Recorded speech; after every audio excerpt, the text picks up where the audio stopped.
IPL 2025లో Vizag వేదికగా ఒక interesting మ్యాచ్కి రంగం సిద్ధమైంది. ఈరోజు ఢిల్లీ క్యాపిటల్స్ మరియు లక్నో సూపర్ జైంట్స్ ఈ రెండు జట్లు ఈ సీజన్లో తమ ఫస్ట్ మ్యాచ్లో తలపడబోతున్నాయి. ఈ మ్యాచ్లో స్పెషల్ అట్రాక్షన్గా ఎవరు ఉండబోతున్నారో నేనైతే ప్రత్యేకంగా చెప్పనవసరం లేదు. Delhi star batsmen KL Rahul మరియు లక్నో ఓనర్ సంజీవ్ గోయంకా వీళ్ళిద్దరి మీద ఈరోజు చూపంతా ఉండబోతుంది. ఎందుకంటే లాస్ట్ టైం మనమంతా చూసాం, లక్నో ఓనర్ చాలా ఓవర్ యాక్షన్ చేశాడు. దీంతో ఖచ్చితంగా కేఎల్ రాహుల్ దానికి రీవెంజ్ తెచ్చుకోవాలని చూస్తాడు. ఇన్ఫాక్ట్ అతనికంటే తన ఫ్యాన్స్ ఎక్కువ కోపంగా ఉన్నారు లక్నో ఓనర్ మీద. ఈ రోజు కేఎల్ రాహుల్ ఫ్యాన్స్ అంతా కోరుకునేది ఒకటే, తను బ్యాటింగ్కి రావాలి, లక్నో టీంను చితక్కొట్టాలి.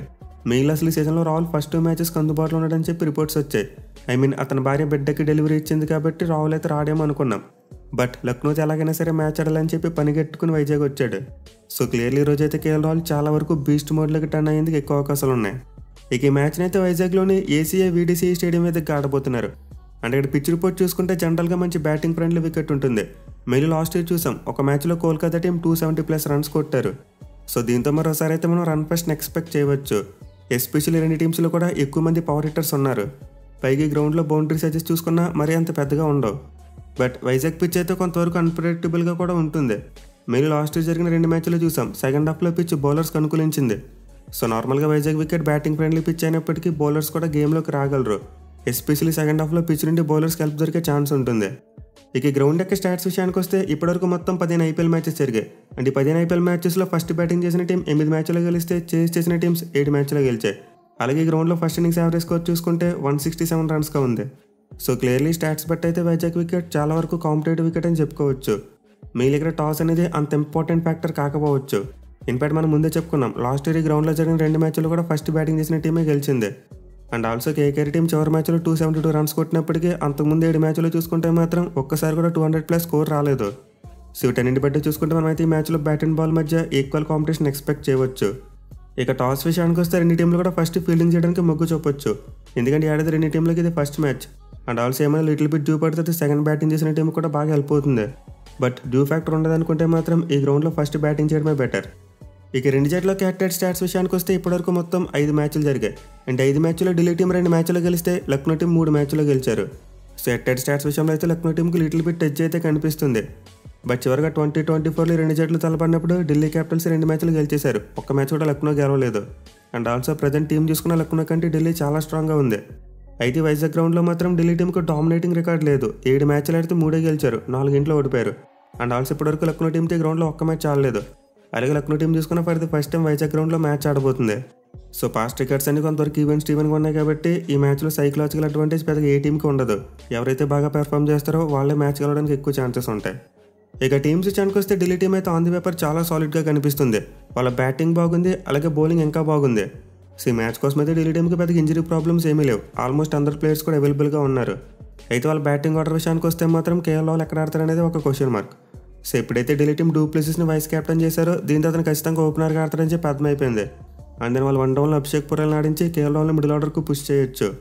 సో తెలిసి సీజన్లో కేఎల్ రాహుల్ ఢిల్లీ టీంకి ఒక మిడిల్ ఆర్డర్ బ్యాట్స్మెన్ రోల్ తీసుకోవచ్చు. ఎందుకంటే వాళ్ళ దగ్గర మిడిల్ ఆర్డర్లో ఎక్స్పీరియన్స్ ఉన్న బ్యాట్స్మెన్ లేడు. పైగా రీసెంట్గా చూసుకుంటే రాహుల్ ఫినిషర్గా మంచిగా రాణిస్తున్నాడు వన్డే ఫార్మెట్లో. మెయిన్ రాహుల్ కనుక మిడిల్ ఆర్డర్లో ఆడితే ఢిల్లీ టాప్ ఆర్డర్కి ఇంకా కాన్ఫిడెన్స్ పెరుగుద్ది. మన వెనకాల ఒక క్లాస్ ప్లేయర్ ఉన్నాడని చెప్పి ఇంకా అగ్రెసివ్గా ఆడడానికి ట్రై చేస్తారు. రాహుల్ తర్వాత బ్యాటింగ్లో స్టబ్స్ మీద అశుతోష్ శర్మ లాంటి యంగ్స్టర్స్ ఉన్నారు. అలాగే వాళ్ళ కెప్టెన్ అక్షర్ పటేల్ కూడా బ్యాట్తో మంచి ఫామ్లో ఉన్నాడు. సో ఢిల్లీ టీంలో మంచి యూత్ అండ్ ఎక్స్పీరియన్స్ మిక్స్ అయి ఉంది. 4 యంగ్స్టర్స్ ఉంటే 3 ఎక్స్పీరియన్స్ ఉన్న ప్లేయర్స్ ఉన్నారు. దీంతో వాళ్ళ కాంబినేషన్ బాగా సెట్ అయ్యేందుకు ఛాన్సెస్ ఉంటాయి. బౌలింగ్లో చూసుకున్న ఢిల్లీ టీం చాలా బలంగా కనిపిస్తుంది. మెయిన్ వాళ్ళ strength ఎప్పట్లానే spin attack.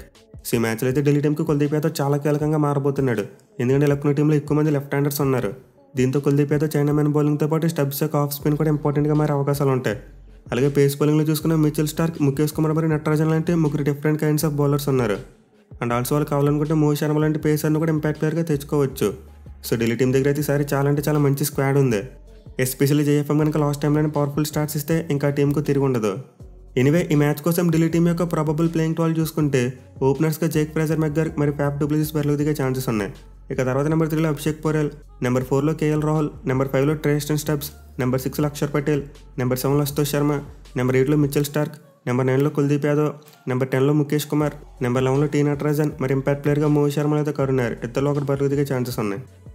Lucknow team విషయానికి వస్తే వాళ్ళ టీం కూర్పే సరిగ్గా లేదనుకున్నాం. బట్ ఈ మ్యాచ్కి ముందు ఆ టీంకి మరిన్ని షాక్స్ తగిలాయి. ఆల్మోస్ట్ వాళ్ళ మెయిన్ ఇండియన్ పేస్ బౌలర్స్ అందరూ కూడా ఇంజరీ లిస్ట్లో ఉన్నారు. సో లక్నో టీం అయితే ఈ మ్యాచ్ గెలవాలంటే ప్యూర్ బ్యాటింగ్ బలంతోనే గెలవాలి. అసలు వాళ్ళ బౌలింగ్ చూసుకుంటే ఈ మ్యాచ్లో ఏమాత్రం ఇంప్రెసివ్గా కనిపించట్లేదు. ఆవేష్ ఖాన్ లేడు, మోషిన్ ఖాన్ లేడు, మయాంక్ యాదవ్ లేడు, అలాగే ఆకాశ్దీప్ లాంటి బౌలర్ కూడా ఇంజరీ లిస్ట్లో ఉన్నాడు. సో ఈ టీం రీటైన్ చేసుకున్న ఫాస్ట్ బౌలర్స్ అవైలబుల్గా లేరు, అలాగే ఆప్షన్లో పెద్ద అమౌంట్ పెట్టి తీసుకున్న ఫాస్ట్ బౌలర్స్ కూడా అవైలబుల్గా లేరు. దీంతో ఈ మ్యాచ్లో Lucknow team completely inexperienced bowling అటాక్తో బరిలో దిగబోతుంది. మిగిలిన వాళ్ళ ఇండియన్ పేస్ బౌలర్స్ అందరూ అందుబాటులో లేకపోవడంతో ఇప్పుడు లక్నో టీంకి ఒక కొత్త చిక్కు వచ్చింది. అదేంటంటే వాళ్ళు టాప్ ఆర్డర్లో మిచెల్ మార్ష్ మరి మార్క్రమ్ ఇద్దరిని ఆడించలేరు. ఎందుకంటే వాళ్ళు తమ పేస్ బౌలింగ్ ఇంప్రూవ్ చేసుకోవడం కోసం 4వ ఫారెన్ ప్లేయర్గా షమర్ జోసెఫ్ని ఆడించవలసిన సిచ్యువేషన్ అయితే ఉంది ఇప్పుడు. So maybe Lucknow team Mitchell Marsh లేదా మార్క్రమ్ ఇద్దరిలో ఒకరిని ఆడించవచ్చు. అండ్ మరి ఓపెనర్గా మోస్ట్ లైక్లీ హర్షిన్ కుల్కర్నీకి ఛాన్స్ అయితే దొరకవచ్చు. బట్ ఎనివే లక్నో టీం యొక్క అసలైన స్ట్రెంత్ అంతా వాళ్ళ middle order. Rishabh Pant, Nicholas Pooran, Ayush Badoni మరియు డేవిడ్ మిల్లర్ ఈ నలుగురు పెర్ఫార్మెన్స్ మీద వాళ్ళ విజయ అవకాశాలు ఏర్పడి ఉంటాయి.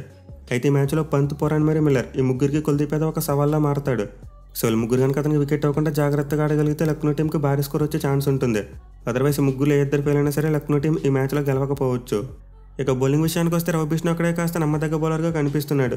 And also Lucknow team Mohsin ఖాన్కి రీప్లేస్మెంట్గా షార్దుల్ దాగ్ను తెచ్చుకున్నారు. దీని అతని ఎక్స్పీరియన్స్ కూడా లక్నో టీంకి బాగా యూజ్ అవుతుంది. బట్ మిగతా బౌలింగ్ విషయానికి వస్తే మాత్రం అంత చెప్పుకోదగ్గ బౌలింగ్ యూనిట్ లేదు. మేలీ మ్యాచ్లో రాజవర్ధన్ అంగర్కర్ మరి ఆకాశ్ సింగ్ లాంటి డొమెస్టిక్ బౌలర్స్ మీద డిపెండ్ అవ్వాలి. సో ఈ మ్యాచ్లో అయితే లక్నో బౌలింగ్కి చాలా పెద్ద టెస్ట్ ఉండబోతుంది. అండ్ ఈ టెస్ట్లో కనుక వాళ్ళు జస్ట్ యావరేజ్గా పాస్ అయినా సరే లక్నో టీంకి అది చాలా ప్లస్ అవుతుంది. ఎనీవే ఈ మ్యాచ్ కోసం లక్నో టీం యొక్క ప్రాబబుల్ ప్లేయింగ్ టాల్ చూసుకుంటే ఓపెనర్స్గా మిచెల్ మార్ష్ మరి హర్షిన్ కుల్కర్నీ బరిలోకి దిగే ఛాన్సెస్ ఉన్నాయి. ఇక తర్వాత నెంబర్ 3లో రిషబ్ పంత్, నెంబర్ 4లో నికోలస్ పురాన్, నెంబర్ 5లో ఆయుష్ పదోని, నెంబర్ 6లో డేవిడ్ మిల్లర్, నెంబర్ 7లో షాబాజ్ అహ్మద్, నెంబర్ 8లో షార్దుల్ ఠాకూర్, నెంబర్ 9లో అంగర్కర్, నెంబర్ 10లో రవి బిష్ణోయ్, నెంబర్ 11లో షమర్ జోసెఫ్, మరి ఇంపాక్ట్ ప్లేయర్ అబ్దుల్ సమద్ లేదా ఆకాశ్ సింగ్ ఇద్దరిలో ఒకరు వచ్చే ఛాన్సెస్ ఉన్నాయి. సో గైస్ ఓవరాల్గా రెండు టీంలను ఆన్ ది పేపర్ కంపేర్ చేసుకుంటే ఢిల్లీ టీమే చాలా స్ట్రాంగ్గా ఉంది. ఎస్పెషల్లీ ఢిల్లీ బౌలింగ్కి లక్నో బౌలింగ్ అసలు ఎక్కడ కూడా పోలిక లేదు. దీంతో డెఫినెట్లీ మ్యాచ్లో ఢిల్లీ టీం హాట్ ఫేవరెట్స్గా ఉంటారు. బట్ ఎనివే లక్నో టీం యొక్క మిడిల్ ఆర్డర్ ఫైర్ అయితే మాత్రం రెండు జట్ల మధ్య మంచి నెక్ టు నెక్ ఫైట్ కూడా ఉండొచ్చు. సో నేనైతే ఈ మ్యాచ్లో ఢిల్లీ టీంకి గెలిచేందుకు ఎక్కువ అవకాశాలు ఉన్నాయనుకుంటున్నా. మరి మీరు ఏ టీం గెలుస్తుంది అనుకుంటున్నారు కింద కామెంట్ చేయండి. Thank you for watching. Have a nice day.